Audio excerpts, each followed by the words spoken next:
ମାନେ ପ୍ରଥମେ ଆମର ଏଇ କମ୍ପାନୀ କାମ, ତାପରେ ଆଉ ଯେଉଁ କାମ ଥିବ କରିବି। ଆଉ ମାନେ ଏଇ କାମ ଆଜି ଟିକେ ବର୍ଷା ଉଠେଇଛି, ଥଣ୍ଡା ବି ଲାଗୁଛି। ଆଜି ଟିକେ ଶୋଇ ପଡ଼ିଥିଲି ଯେ ଆଜି ଟିକେ ଲେଟ୍ ଉଠିଗଲି, ବାଜିଲା ଟିକେ ଥଣ୍ଡା ଆସିକି ଟିକେ କାମ କରୁଛି। ଚାଲିଛି ଏଠି ମେସିନ୍ ଚାଲିଛି।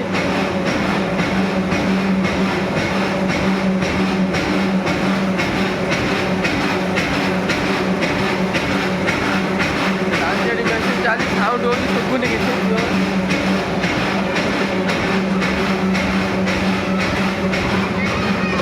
ଚିଲଉଛନ୍ତି ଏଠି।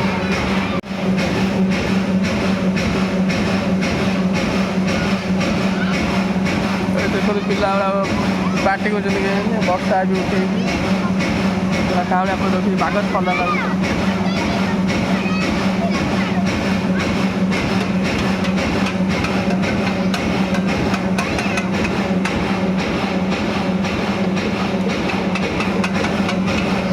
କାମ କରିବାକୁ ଇଚ୍ଛା ହେଉନି, ଗରମ ଲାଗୁଥିଲା। ଏବେ ଥଣ୍ଡା ପାଗ ଦେଇ କାମ କରିବାକୁ ଇଚ୍ଛା ହେଉନି, ଖାଲି ବାଧ୍ୟ ହୋଇ କାମ କରିବା କଥା।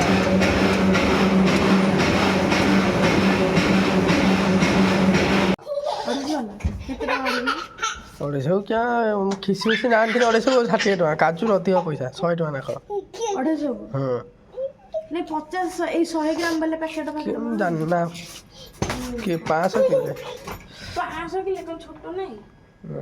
ବର୍ଷା ଉଠେଇ ସକାଳୁ ପୁରା ଥଣ୍ଡା ଲାଗୁଛି ନା। ଏଇ ବୁଲୁ ଭାଇ ପାଖରେ ଅଧିକ ପଇସା ପଡ଼ିବ ନା କଣ? ହଁ ବୁଲେଇ ଅଧିକା ତଥାପି ଦେଖିବା। ମୁଁ କହିଲି ଏଠି କାମ ସାରି ଯିବି, ସେମାନେ କରିଦେଇଥିବ ପଖାଳ। ଆଉ କାମ ସାରିକି ହେଲା ବେଳକୁ ଏଇ ଆଳୁ ଚକୁଟୁଛି କ'ଣ ଖାଇବା ପାଇଁ। ଭର୍ତ୍ତା କରିବି ଅର୍ଜେଣ୍ଟ କଥା ଅଛି। କ'ଣ ଅର୍ଜେଣ୍ଟ କଥା କହୁନୁ? ଆରେ ଭାଉଜ କହିଲେ ତାକୁ ନିଜେ ଘରେ ଛତୁଆ ଏଇ ଯେଉଁ ସେର୍ଲାକ କରିକି ଖୁଆଅ, ନିଜେ ଘରେ ସେର୍ଲାକ ପୁରା ପାଉଡ଼ର କରିକି କରିବ। ମୁଁ କହିଲି ଆମର ଗ୍ରାଇଣ୍ଡର ନାହିଁ, କହିଲା ଆଣିବ ଗ୍ରାଇଣ୍ଡର ନା। କହିଲେ ତମେ ନିଜେ କରି ଖାଅ, ଏଇ ବାହାରୁ ଚୁଡ଼ା ଗୁଣ୍ଡ ହଉ କି ସେର୍ଲାକ ହଉ ଯେଉଁ ଖୁଆଉଛ ସେଇଟା ଟୋଟାଲି ଭଲ ନୁହଁ। ମୋ ଝିଅଟା ଛୋଟିଆଟା, ସେ ଏଇ ଯେଉଁ କ'ଣ କି ଡବା ଏଇ ଯେଉଁ କ୍ଷୀର ଆସୁଛି ଲାକ୍ଟୋଜିନ୍ କ୍ଷୀର ପାଉଡ଼ର, ସେଗୁଡ଼ା ଖାଇ ଆଉ ଯେଉଁ ସେର୍ଲାକ ମୁଁ ମୋ ଝିଅକୁ ଜମା ଦେଉନି। 6 ମାସ ପରେ ହେଲାଣି ସେ ଖାଇବା କଥା, ମୁଁ ତାକୁ ସେଗୁଡ଼ା ଜମା ଖୁଆଉନି। ତାକୁ ଘର ଖାଇବା ଭାତ ଟିକେ। କିଏ କହିଲା? ଶୁଣି ଭାଉଜ କହିଲେ ମୁଁ ଟୋଟାଲ ଘର ଖାଇବା ଖୁଆଇବିନି, ହେରା ଟୋଟାଲି ଭଲ ନୁହେଁ। ସେ ଚୁଡ଼ା ଗୁଣ୍ଡ ହଉ କି ସେର୍ଲାକ ହଉ କି ଯେଉଁ ଲାକ୍ଟୋଜିନ୍ ହଉ, ଟୋଟାଲ ହେରା ଖୁଆଅନି, ଭଲ ନୁହଁ। ହେରା ଖାଲି ଉପରୁ ମାନେ ତମ ଏମିତିରେ ସିଏ ତ ଫୁଲୁନି କି ମୋଟା ହେଉନି କିଛି ନାହିଁ, କିନ୍ତୁ ସେଇଟା ଖାଇଲେ ଖାଲି ଦେହ ଫୁଲିଯିବ, କିନ୍ତୁ ଭିତରେ ଛୁଆ ଭଲ ହେବନି, ତା ବଳ ହେବନି। ସେଇଟା ଖୁଆଅନି, ନିଜେ ଘରେ ଆଣିକି ହୋମମେଡ୍ ଏଇ ଯେଉଁ ନିଜେ ଘରେ ସେର୍ଲାକ ତିଆରି କର। କହିଲେ କ'ଣ କ'ଣ ପକେଇବାକୁ ମୋତେ କହିଲେ, ମୁଁ ଘରେ କରିଦେଲି। ଏଇ ହଁ ଭାଉଜ କହିଲେ ଏଠି ମେସିନ୍ ଭାଉଜ କହିଲେ ଏଠି ମେସିନ୍ରେ ବି ସେ କରୁଛନ୍ତି କିଲୋ 2-5 କିଲୋ ଏମିତି ଦେଲେ ସେ କରିବେ। ଆଉ କିଏ ଅଳ୍ପ ଅଳ୍ପ କରିବେ ନା କ'ଣ? ଆମେ ଗ୍ରାଇଣ୍ଡରଟା ହେଲେ କ'ଣ କି ଏକାଥରେ 10-15 ଦିନ ପାଇଁ କରିଦେଲେ ଭଲ ହୁଅନ୍ତା। ଆଉ ଦେଖିଆ ଅଧିକ କିଲେ 500 କରିହେବନି, ସେୟା ଖରାପ କରି ହେଇଯିବ। ଆଣିବା ନହେଲେ କିଣିକି। ଏମିତି ଛୁଆଙ୍କୁ ତ ଦେଉଛନ୍ତି, ମୁଁ ବହୁତ ଭିଡ଼ିଓ ଦେଖିଛି ୟୁଟ୍ୟୁବରେ। ଏବେ ଛୁଆଙ୍କୁ ଦେଉଛନ୍ତି ସେମିତି କରିକି, ନିଜେ ତିଆରି କରିକି ପୁରା ଦେଶୀ ଖାଦ୍ୟ କରିକି ଦେଉଛନ୍ତି।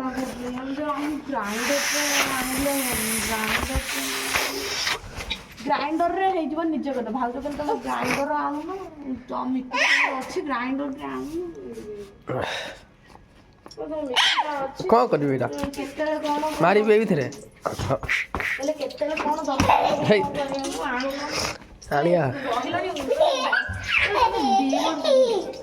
2 ବର୍ଷ ପାଖାପାଖି ହବ ଆସିଲଣି, ଆଣୁନ ବୋଧେ।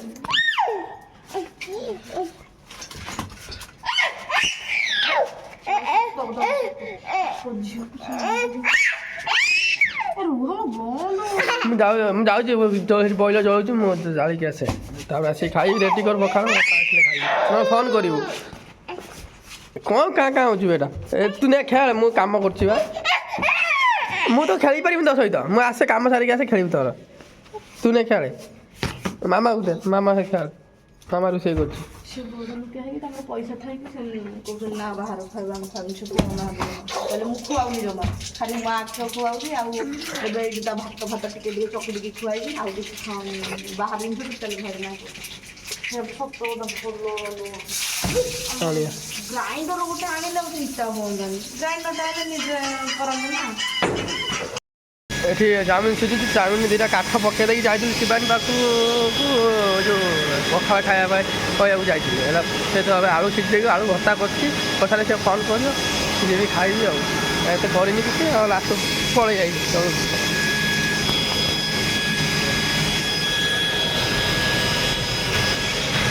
କାଠ ଜଳୁଛି ଏଠି ହାରିକି ପଳେଇଯାଇଛି ରହିଲା ବେଳକୁ ଯେମିତି ଗଲାଣି ସକାଳୁ ଉଠୁ ଉଠୁ କିଛି ଖାଇକି ନ ଖାଏ କିନ୍ତୁ ପଖାଳଟା ମୋର ମେନ୍ ପଖାଳଟା ଆଗରେ ଖାଇବି ତାପରେ ଯେଉଁ କଥାବାର୍ତ୍ତା ଆଗରେ ପଖାଳ ଖାଇବି ପଖାଳ ନ ଖାଇଲେ ମାନେ ଦେହଟା ଭଲ ଲାଗିବ ସିଝି ସାରିଲା ପରେ ଯିବି ପଖାଳ ଖାଇକି ଆସିବି ଆଉ ଆମେ ଆଉ ତ କିଛି କିଣିନେ ଖାଲିରେ ପଇସା ପକେଇଛେ ନ କିଣିଲେ ମୁଁ କିଣା ମୋତେ କିଛି କରା ମୁଁ ଖାଇକି ପେଟ ଥଣ୍ଡା କରେ ପଖାଳ ଖାଇକି ତାପରେ କଥାବାର୍ତ୍ତା ସୁଇଚଟା ବନ୍ଦ କରିଦେ ହେଇଯିବାନି ବା ନାଇଁ ନାଇଁ ତମେ ଗଲ ମୁଁ ହଉନି ମୋତେ ଡର ମାରୁଛି ଏତେ ଡରିଲେ କେମିତି ହବ ତମେ ଯାଅ ବନ୍ଦ କର ବେଶୀ କଥାବାର୍ତ୍ତା କରନି ଏଇ କଥା ଦିନ ବେଳା ରୁମ୍ର ଗେଟ୍ ଦେଇ ରହୁଛି ସୁଇଚ୍ ବନ୍ଦ କରିବା ତ ଡର ଲାଗୁଛି ମୋର କାମ ଅଛି ତମେ ବେଗି ବନ୍ଦ କର ମୋର କାମ ଅଛି ଏଇଟା କାମ କରିବୁ ଏମିତି କୁଆ କ'ଣ ନେଇକି ପଳା ମିକୁକୁ ଛାଡ଼ିକି ଯିବି ବାସନ ନେଇକି ଯିବି ସେଇଥିପାଇଁ ଠିଆ ହେଇଛି ମିକୁକୁ ଏଠି ତମେ କ'ଣ ତାକୁ କାଖେଇକି ଧରୁଛ ହଁ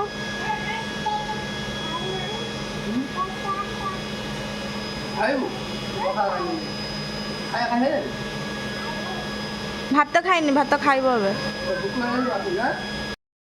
ଗରମ ଲାଗେ ଆଜି ଶୀତ ଲାଗୁଛି ଏମିତି ବର୍ଷା କାଚିଛି ଯେ ଏବେ ଟିକେ ଖରା ଆସିଲାଣି ଏବେ ପୁରା ମାନେ ଶୀତ ଲାଗୁଛି ଯିବାକୁ ମୋତେ ଗୋଦାମ ଥରେ ଯାଇକି ଚାଉମିନ ପକେଇକି ଥରେ ମଇଦା ଧରିକି 3ଟା ଆସିଲେଣି ପୁଣି ଯାଉଛି ଗୋଦାମ ଆଜି ବର୍ଷା ହେଇଛି ତ ଟିକେ ଲେଟ୍ ଗଲି ଆଉ ଗୋଦାମ ଆଉ ଆସିଥିଲି ମଇଦା ନେବାକୁ ମଇଦା ଏଇ ଗୋଟେ ମଇଦା ପାଖରେ ଯେଉଁଠି ମଇଦା ନେବି ସେଇଠି ଛତ୍ର ବଜାର ତ ପାଖରେ ପରିବା ଆମର ବି କିଛି ନେଇକି ପଳେଇଲି ଏବେ ଯିବା ମଇଦା ଧରିବି ଜରି ଧରିବି ସିଧା ଘରକୁ ଯିବି ଆଉ ପରିବା ଦେଖୁଛି ଆମ ବ୍ୟାଗରେ ଅଛି ଲୁନା ଆମ ବ୍ୟାଗ ସବୁ ପରିବା ଅଛି ଏତିକି ପରିବା 150 ଟଙ୍କାର ପୁରା ବ୍ୟାଗ୍ ଭର୍ତ୍ତି ହେଇକି ରହିଛି ଏତିକି ପରିବା 150 ଟଙ୍କା ଛତ୍ର ବଜାର ନେଇଗଲେ ଏବେ ଯିବା ମଇଦା ଧରିବା ମଇଦା ଜରି ନେଇକି ପଳେଇବା ମଇଦା ଏଇ ଆଗରେ ଅଛି ଲୋଡ଼ ହେଲା ଏବେ ଯିବା ଆଗରେ ଜରି ଧରିକି ସିଧା କମ୍ପାନୀ ମୁଁ ଏଇଟା କ'ଣ ଖାଉଛୁ ହଁ ଏଇଟା କ'ଣ କୁହାଯାଏ ଏଇଟା କୋଉଟା ଏଇଗୁଡ଼ାକ ଯେଉଁ ଆଣିଲି ଏବେ ତ୍ରୁଟି ଫୁଟି ଇଏ କି କ'ଣ ନୂଆ ଆଇସ୍କ୍ରିମ୍ କେକ୍ ବାରୁଦରେ ପଡ଼େ ଏଇଟା 100 ଟଙ୍କା ଆଉ ଏଇଟା ଖିସମିସଟା 70 ଟଙ୍କା ଖାଉନୁ ବା ଆରଥରକ 60 ନେଇଥିଲା ନା କିସମିସ 60 ଟଙ୍କା ନେଇଥିଲା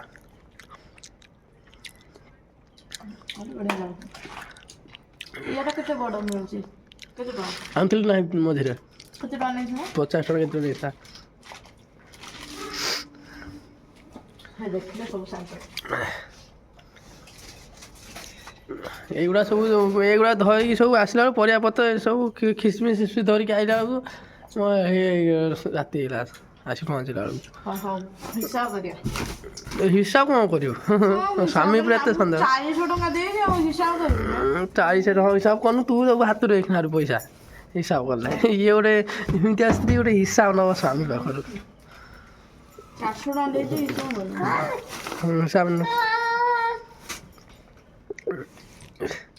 ଉଲ୍ଟା ହାତକୁ ତୁ ଦେବୁ ଦେଖିବୁ ପଇସା ଆଉ ଅଧିକ କହି ଦେବୁ ତୁ ମନେ ରଖିଥା କହିଦେଉଛି ହଁ ତୁ ଦେଖ ଏ 70 ଟଙ୍କା ଖିସମିସଟା 100 ଆମର ଏଠି ହିସାବ ଚାଲିଛି ହିସାବ ନେଉଛି ମୋ ହାତରୁ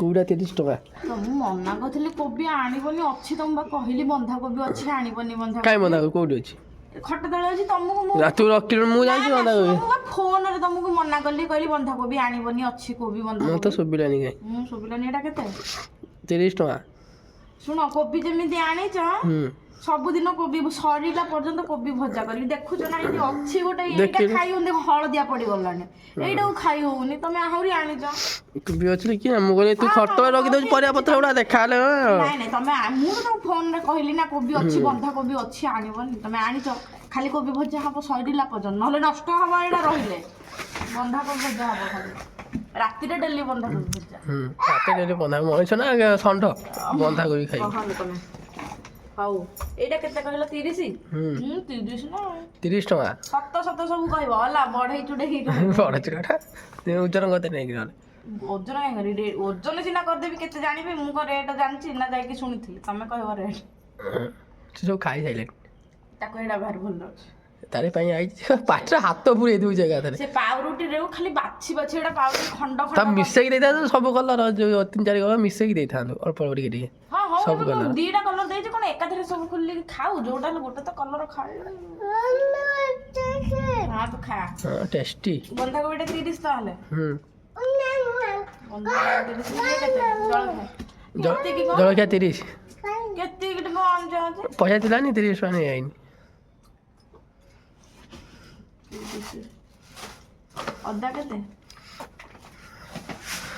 କାହିଁ ଅଦା ଅଦା କେତେ ଅଦା 30 ଟଙ୍କା ଅଛି 600 600 30 ଟଙ୍କା ହଁ କହିଲା ଚେଞ୍ଜ ପଇସା ନାହିଁ 5 ଟଙ୍କା 30 ଟଙ୍କା ନେଇଯାଅ ଅଦା 30 ରହ ତୁ ଘାଣ୍ଟେ ନା ମୋ ସୁନାଟା ମିକୁ ତୁ ଗାନ ନା ନାଇଁ ମୋ ସୁନାଟା ଘାଣ୍ଟେ ସୁନାଟା ନା ଘାଣ୍ଟେ ରହ ଟିକେ ତୁ ଘାଣ୍ଟେ ନା ଟମାଟୋ କେତେ ଟମାଟୋ 2 କିଲୋ ଅଛି ନାଇଁ ରେଟ୍ କେତେ କୁହ 2 କିଲୋକୁ 40 ଟଙ୍କା କିଲୋ 20 ସେଦିନ 30 ଟଙ୍କା ନେଇଥିଲା ସାର୍ କେତେବେଳେ କଣ ରେଟ୍ ରହୁଛି ଠିକ୍ ନାହିଁ ଆଉ ଏଇଟା କେତେ ଲଙ୍କା ଲେମ୍ବୁ କେତେ ଲଙ୍କା ଲେମ୍ବୁ 30 ଟଙ୍କା ଲେମ୍ବୁ 5ଟା 20 ଟଙ୍କା ଏତେ ଲଙ୍କା ଆଣିଛ ସବୁ ମିଳିଯାଉଛି କିଏ ଖାଉ ତମେ ତ ଏକୁଟିଆ ତମେ ଖାଉଛ ପୁଣି ଫାଳେ ଲଙ୍କା 10 ଟଙ୍କା ଆଣିଛି କେତେ କି ସବୁ ମିଶେଇକି 30 ଟଙ୍କା ନାଇଁ ଲଙ୍କା ଏତେ କଣ ପାଇଁ ଆଣ ଆଉ କ'ଣ ତାକୁ କହିବି ନା ମୁଁ ଖାଇବି 2ଟା ଲଙ୍କା ଦିଅ ସେ ଦେବ ତମେ ଆଣିଲ କଣ ପାଇଁ ଖାଇବା ପାଇଁ ଆଣିଛି କ'ଣ ଲଙ୍କା ରଖିବୁ ନ ଯୋଉଟା ଖରା ଶୁଖେଇ ଦେବୁ ଖାଉନ ଲଙ୍କା ଗୁଡାକ ସବୁ ନଷ୍ଟ ହଉଛି ଆଉ ମୁଁ ଖାନା କଣ ଖାଇଦେଲା ଖିସମିସ ନା କ'ଣ ଖାଇଦେଇଛି ମେଚାଏ ବୋଧେ ପାଟିରେ ପୁରେଇ ଦେଇଛି ଆଉ ଗୋଟେ ଖା ଗୋଟେ ଏଇଟା କ'ଣ କହିଲ ତମେ ଖାଉନ ଗୋଟେ ଲଙ୍କାରୁ ତମେ ଫାଳେ ଖାଉଛ ଗୋଟେ ଲଙ୍କାରୁ ଫାଳେ ଖାଲି କେତେ ସରିବ କହିଲ ମିଳିକି ପଚର ହେଇଯାଉଛି ତୁ ତାକୁ ସାଇଜରେ ରଖିଲେ ରହିବ ନା ଆଉ ତୁ ତାକୁ ରଖିବୁ ଖେଳେ ମେଳେ କି ଛୋଟ ଫ୍ରିଜ୍ ଗୋଟେ ମିଳୁଛି ନା ଦେଖୁନୁ ନେଇ ଆସିବା ଛୋଟ ଫ୍ରିଜ୍ 4-5 ହଜାର ତା ଅପେକ୍ଷା ଆଉ 4-5 ହଜାର ପକେଇ କାହିଁକି 10-12 ହଜାର କାହିଁକି ବଡ଼ ଫ୍ରିଜ୍ ନ ଆଣିବ ଗ୍ରାଇଣ୍ଡରଟା ଦେଖି ଜାଣିପାରୁନି ସାମାନ୍ୟ ମସଲା ହଉ ଲେମ୍ବୁ ଲଙ୍କା କେତେ 30 ହଁ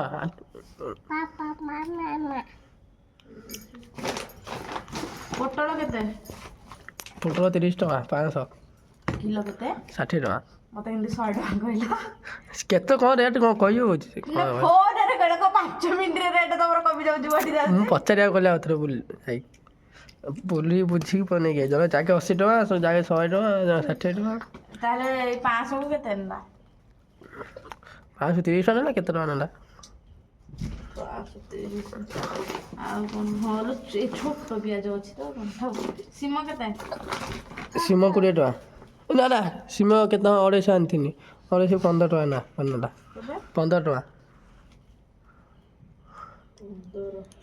ହେଇ କଞ୍ଚା ସିମ ଖାଉଛି ଏଇଟା ପାଗଳ ଖା ନା ପିଆଜ କେତେ ପିଆଜ 3 କିଲୋ ଅଛି 80 ଟଙ୍କା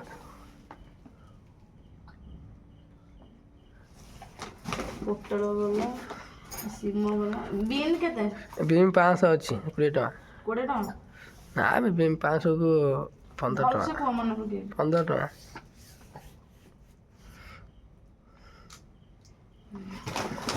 ସେତିକି ଆଉ ତ କିଛି ନାହିଁ ସରିଲା ସେତିକି ଆଉ ସିମ ସିମ ବାକ ହିସାବ କଲି ବା ତମକୁ ପଚାରିକି ଜାଣିପାରିଲ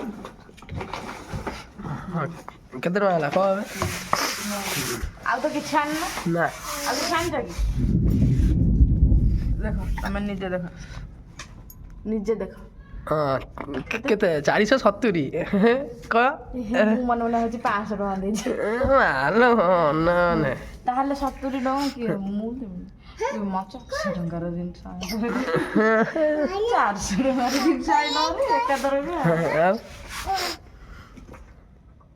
400 ଟଙ୍କା ଏଇ ଯୋଉ ଖିସମିସ ପୁଅ ପାଇଁ ଆଣିଲେ ଯୋଉ ଖିସମିସ ସେଇଟା 170 ଟଙ୍କା ଦେଇ ଏକାଥରେ ସଉଦା ଆଇଲା ହାରେ ଆଉ ଏ ଯାହା ବି ହେଲେ କେତେ ଦିନ ଯିବ 3-4-5 କ'ଣ କେଦିନ ମୁଁ ଜାଣିନି ତୁ ଜାଣିଥିବ ଛୋଟ ଛୋଟ ପିଆଜ ବୋଲି କମ ପାଇଁ ନେଲା ନହେଲେ ବଡ଼ ପିଆଜ 90 ଟଙ୍କା ନା କ'ଣ ନା ମୁଁ ତ ଛୋଟ ଖୋଜୁଥିଲି ଛୋଟ ପିଆଜ ଭଲ ତାଠୁ ଇଏ ପିଆଜ ଟିକେ ଅଛି ଟିକେ ବଡ଼ ମୁଁ ଆରଥର ଯୋଉ ଆଣିଥିଲି ତାଠୁ ଇଏ ଟିକେ ବଡ଼ ହଁ ଏମିତି ଏଇ ପିଆଜ ବଢିଆ ଜାଣିଛ ନା, ରାଗ ଲାଗିବନି। ଧଳା ପିଆଜ ଗୋଟେ ଥିଲା ମୁଁ ବାଛୁଥିଲି ନା ବାହାରିଲା ନେଇ ପଳେଇ ଆଇଲି। ହଁ ଏଇଟା ବଢିଆ, ଏଇ ପିଆଜ ବଢିଆ, ମିଠା ଲାଗିବ ଏଇ ପିଆଜ, ରାଗନି। ଖଣ୍ଡ ଖଣ୍ଡ ସବୁ ଚାଲ ଖାଇବା। ମୁଁ ଖାଇନି, ମୁଁ 30 ଟଙ୍କା ଆଣିଛି, ମତେ ଗୋଟେ ଦେ ପିଆଜ। ନାଇଁ ହେଇ ଥାଉ, ନହେଲେ ମୁଁ ଖାଇନି। ଖାଇବା ତ ସାଙ୍ଗେ ଖାଉନି, ଖଣ୍ଡ ଖଣ୍ଡ କରି ଭୋକ ପାଉଛୁ ଦେଖୁନ। ତୁ ଖାଇଲୁ ଖରାପ କଥା କହୁଛି ମତେ କହୁଛୁ ଲୋକ ରଖିଦିଅ, ବେଶୀ ଲମ୍ବା ହେଇଯିବ, ହେଇଯିବ ଫୋପାଡ଼ି ଦିଅ, ରଖିଦେବୁ ନା। ମୋବାଇଲ ଦେଖି ଦେଖି ଏଠି କାଟୁଛ, ହାତ କଟିକି ପଳେଇବ ପନିକିର ଦିଗଡ଼ ହେଇଯିବ। ହଁ ଗେଲ କରିଦେବି ନା ଆଉ କ'ଣ କରିଦେବି ତତେ? ମୁଁ କ'ଣ ଲୁ ଦୋକାନ ମୁଁ ଯିବ ବା ସକାଳ ପାଇଁ ଖାଇବା ଜିନିଷ ଆଣିବାକୁ, ତେଲ ନାହିଁ, ତେଲ ଠକାବାରେ କ'ଣ ତେଲ ହବନି ଏବେ? ସକାଳୁ ଖାଇବା କ'ଣ? ସକାଳ ଖାଇବା ଯାଇକି ନେଇକି ଆସିବି। ସକାଳ ଖାଇବା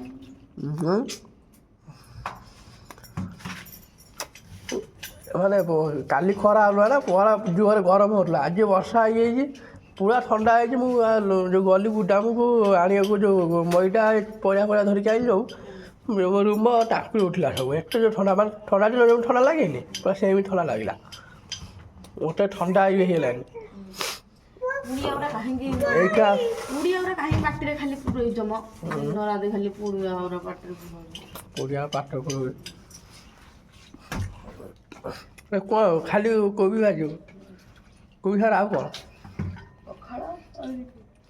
ବର୍ଷା ହେଇ ଥଣ୍ଡା ଧରିଛି, ପଖାଳ ଖାଇବି।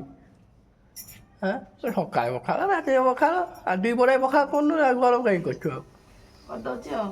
ଆମ ମିକୁଟା ପଖାଳ କଲେ ପୁଣି ତା ପାଇଁ ଅଲଗା ଗରମ ବସିବାକୁ ପଡ଼ିବ, ଦୁଇଥର ରୋଷେଇ କରିବାକୁ ପଡ଼ିବ, ସେଇଥିପାଇଁ ଏକାଥରେ କରିଦେଉଛି ଗରମ, ନହେଲେ ପଖାଳ କରିଦେବି ତମର। ସବୁ ଏଇ ହାଣ୍ଡି କରେଇ କଥା, ଆଉ କଥା ଭିଡ଼ିଓ ହେଉନି। ସେଇଟା କ'ଣ ଦୁଇ ପୟା ଟକାଇ ରଖୁଛୁ ନା କ'ଣ? ପଖାଳ ରୁଟି କରିବୁ? ରୁଟି କରିସାରିଛି। ମୋ ପାଇଁ କରୁନ? ତମେ କହିଲନି, ମୁଁ କେମିତି ଜାଣିଲି? ନିଜ ଖାଇ ବୁଲିକି ରୁଟି କରିଦେଉଛୁ, ଆଉ ମୋ ପାଇଁ ପଖାଳ। ତମେ କହିଲ, ତମେ ତ ଖରା ଶୀତ ବର୍ଷା ସବୁବେଳେ ପଖାଳ ଖାଉଛ, ମତେ କହିଦେଲେ ମୁଁ କରିଦେବି। ଜାଣିବ ତ ବର୍ଷା ହେଇଛି, ଅଦିନିଆ ବର୍ଷା ହେଇଛି, ଜାଣିପାରୁନୁ? ଲମ୍ବା ରୁଟି ବାପା ରୁଟି କରୁଛୁ, ଲମ୍ବା ରୁଟି ବୁଢ଼ୀ, ରୁଟି ତ ରୁଟି, ଲମ୍ବା ରୁଟି ରୁଟି କରୁଛୁ କୁ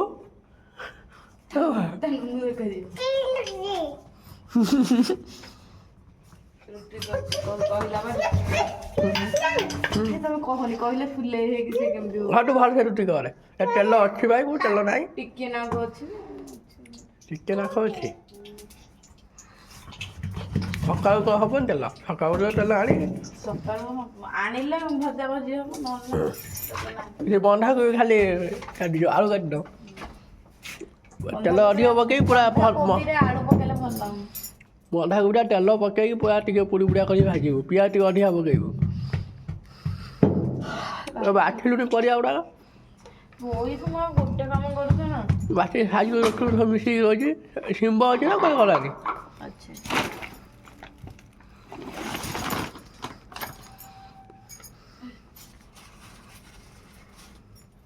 ମାଗୁନ ଆଡ଼ଭାନ୍ସ 8 ଅଛି, ଏଇ ଟାଇମ୍ରେ ମଗେଇ ଦିଅନ୍ତୁ। କ'ଣ କେତେ ଟଙ୍କା?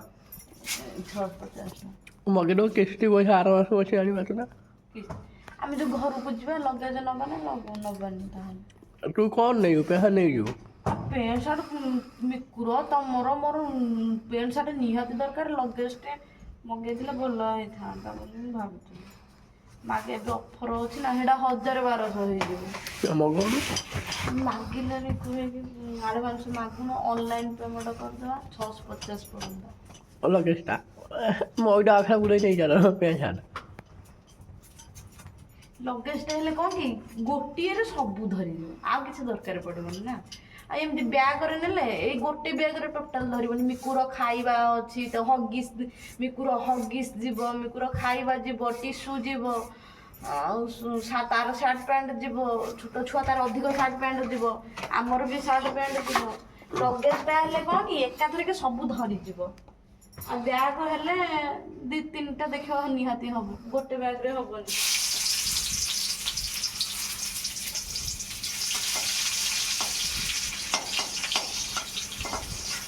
ମଗଉନୁ ମଗେଇବାରେ ମାଗୁନୁ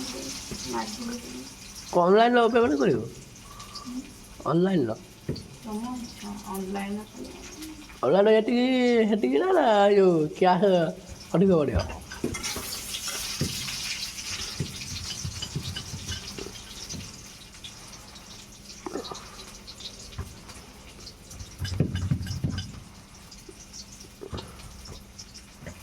ଅନଲାଇନରେ କଲେ 694 ଟଙ୍କା, ଆଉ ଯଦି କ୍ୟାସ୍ରେ ଦବା 742 ଟଙ୍କା। ଆଉ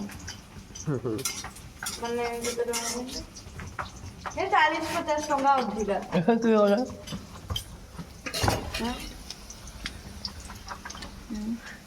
କୋଉଟା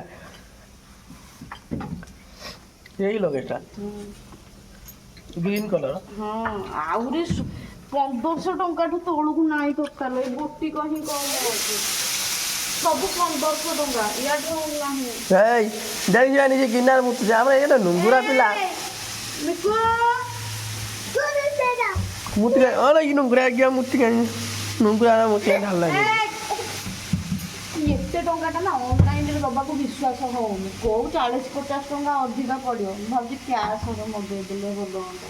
ମୋବାଇଲ ଗୋଟେ 20-25 ହଜାର ମୋବାଇଲ ଅନଲାଇନ୍ ଆଣିକି ଦେଇ ଦେଉଛନ୍ତି, ଆଉ ଗୋଟେ ଲଗେଜ 700-800 ଟଙ୍କାର। ଆରେ ଅନଲାଇନ କିଏ ଅନଲାଇନ ପେମେଣ୍ଟ କରିକି ଦଉଛି ମ ମୋବାଇଲ? ଆମ ଏ କ୍ରେଡିଟ୍ କାର୍ଡ ଯୋଉ ମୋବାଇଲ ମଗେଇଥିଲୁ ସେଇଟା କ୍ରେଡିଟ୍ କାର୍ଡ, ସେଇଟାରେ କେହି ଠକି ପାରିବେନି। ଏମିତି ଆମେ ପର୍ସନାଲ ଯଦି ଅନଲାଇନରେ ମଗେଇବା ପଇସା ନେଇଯିବେ, ବେଳେ ବେଳେ ଏମିତି ବି ହଉଛି ପଇସା ନେଇ ଯାଉଛନ୍ତି, ଆଉ ଜିନିଷ ପଠେଇବାର ନାହିଁ କି କିଛି କରିବାର। ତମେ ପଇସା ପଠେଇ ସାରିଲା ପରେ ତମେ ତାକୁ ଦେଖିଛ କିଏ ନା ଚିହ୍ନିଛ ନା କଣ, ଏତେ ଟଙ୍କା ଅନଲାଇନ ପେମେଣ୍ଟ କଲେ ଡର ମାରୁଛି। କିଏ ଚାହିଁଲ ଦେଖ ପର୍ସନାଲ, ଏଇଟା ସିନା କ୍ରେଡିଟ୍ କାର୍ଡରୁ ବୋଲି ମାନେ କେହି କିଛି ଠକି ପାରିବେନି, ନହେଲେ ହେମିତିରେ ଅନଲାଇନରେ କେହି ପେମେଣ୍ଟ ଫୋନ ପେରେ କେହି କରୁନାହାନ୍ତି। ଏତେ ଟଙ୍କା ଦାମ ଦେଇକି ନେଇଗଲା, ଯଦି ପଇସା ପାଇଗଲା ପରେ ଯଦି ଜିନିଷ ନଦେଲା କଣ କରିବ? କିଛି ଧରିପାରିବନି, ସେ କିଏ କଣ ତା ଘର କୋଉଠି ତମେ ତ ଚିହ୍ନିନୁ ନା।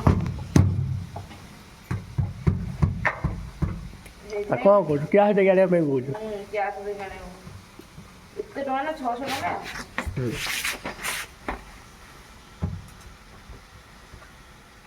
ଘରୁ କେବେ ଯିବୁ କି?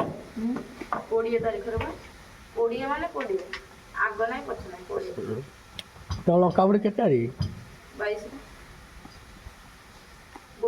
ଯିବା ଗୋଟେ ଦିନ, ତା ପର ଦିନଟା ଟିକେ ରେଷ୍ଟ ନବ, ଗାଡ଼ିରେ ବସିକି ଯିବ ହାଲିଆ ଲାଗିବ, ଗୋଟେ ଦିନ ରେଷ୍ଟ ନବ, ଆଉ ତା ପର ଦିନ ତ ମେଲୋଡି ଫେଲୋଡି ଆରମ୍ଭ।